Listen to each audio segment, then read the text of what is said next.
The great leader promised to be a dictator for just one day, but he sold himself short. Here we are 3 months in, and he's in full authoritarian mode, declaring bogus emergencies to bypass the trembling bowls of jello, still calling themselves Congress, for promotional purposes only. He's lashing out at judges who don't buy his incoherent, tyrannical blather about sending people without due process to his own bespoke gulag in El Salvador. And there's even a groundswell of support within his immediate family for a gloriously unconstitutional third term. It seems the great leader would like to remain a dictator until the sun shines on his bloated, stinking, much-anticipated corpse. To be fair, the great leader has alerted us to the terrorist gang threatening the nation. He's even identified their headquarters. It's the Oval Office outside the reach of our feckless judicial system, which, led by an inflatable doll called Pam Bondi, operates as the great leader's personal protection racket. So what's the key to his spectacular success as America's very first dictator?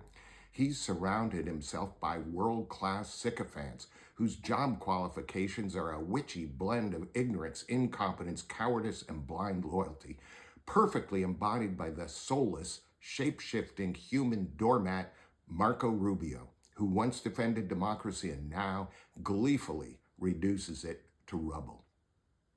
This team of shameless suck-ups is all too eager to act on the great leader's eruptions of senile dementia, blow up the world economy, invade Greenland, take over Harvard, have a $75 million military parade on the great leader's birthday. Happy birthday, great leader. There's only one human being on the planet that the great leader loves, respects, honors, and fears. When you see him meeting with Vladimir Putin, you see a lovesick teenager blushing through his otherworldly industrial tan.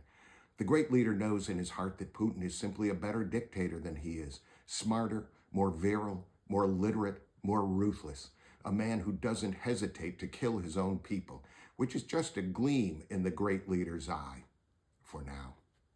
So if you've been inclined to sit this one out until the tide turns or a charismatic figure rises up to lead us to salvation, get over it. There's no one to take down this dictator but us. The only thing the great leader understands is raw power, massive protests in the streets all over the country, a national strike, putting it right in front of his cold, beady wolf eyes that he has violated everything this country has ever stood for, and we will run him out of the White House. And if you have a spare moment, make the Republicans in Congress even more scared of us than the great leader. Then maybe they'll be forced to start doing their job. We need 3 functioning branches of government, not just one run by a practicing sociopath.